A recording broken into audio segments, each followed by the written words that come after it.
That's true. It's like a phantom zone. Yeah. You just kind of float above the air Yeah. a little bit.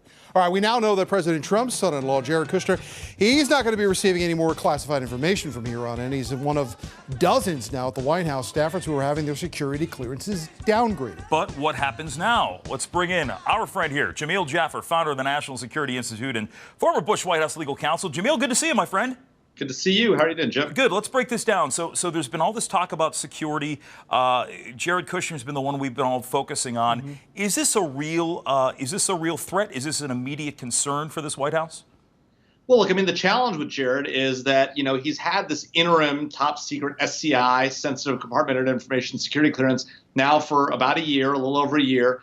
And the problem is that not only has he had access to TSSCI information, but he's had access to the most sensitive information, the stuff in the president's daily brief, literally the most classified stuff. And so it's not unusual to have a TSSCI interim for a while as they go through an investigation. What's unusual is the high level of access he's had. Yeah, but Jim, about that, though, we're over a year into this administration. You can't unlearn the things you've already seen. So What does this mean that we have all these people out there, not just Jared Kushner, more than a dozen, who have been having access to this information, and now suddenly they're supposed to forget it somehow? Well, no, not at all. I mean, look, the reality is that we often grant interim security clearances for people who need it to do their job on the basis of limited information. It doesn't mean you haven't gone through any process. You've gone through a process. You've gotten what you need to do for a secret clearance and an interim SCI. They've done some vetting, enough to assess that you're not a threat and they're not going to go leak this to foreign governments. It's not a guarantee. We've obviously had lots of spies, lots of leakers. Edward Snowden, Chelsea Manning, to name a couple, not to mention people who spied for the Russians and the Chinese. And so this happens. So the process isn't perfect. But, again, here, there's nothing you can do to guarantee somebody's not going to leak information or share classified information. You do the best you can. Sure. Hey, Jamil, we only have a little bit left, but I want to put you on the spot for a second just because we've been hearing this talk about this announcement about South Korea coming up at 7 o'clock, South Korea, North Korea. I mean, what would you suspect they may be talking about at 7 o'clock based upon what, ancillary information you may have?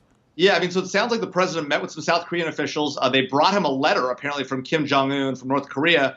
So my guess is this is an offer of some sort of a deal. Now, the North Koreans have lied to President Bush. They lied to H.W. They lied to President Clinton. They lied to President Obama. And so we'll see what this president does. But he's been tough on them, and it's got them to the table. We may not like how he got there, but he's got them at the table. So the question is now, what does he do? Does he do a deal? Does he talk to them? I think it may be the announcement of a potential summit between the South Koreans and North Koreans. Maybe we'll be involved, maybe we won't, but I think that's what's coming next. I doubt it's not unification, and it's probably not denuclearization. Mm-hmm. But regardless, when you talk about it, that's certainly a feather in the cap of the administration when you can get some sort of channel going here. Yeah, I totally agree. Now, the only question is, are we going to get a good deal out of it? The president's a deal maker. This is his opportunity to try and get a good deal. We'll see. I've heard that a couple of times. Well, they might have lied to everybody, but at least they're consistent. That's true. We'll say that for them. That is exactly right. We thank you so much for joining us tonight. Thanks for having me. On the way, if you've noticed, it's International Day of Women, and that's why we have two guys doing 5 at 6:30 tonight.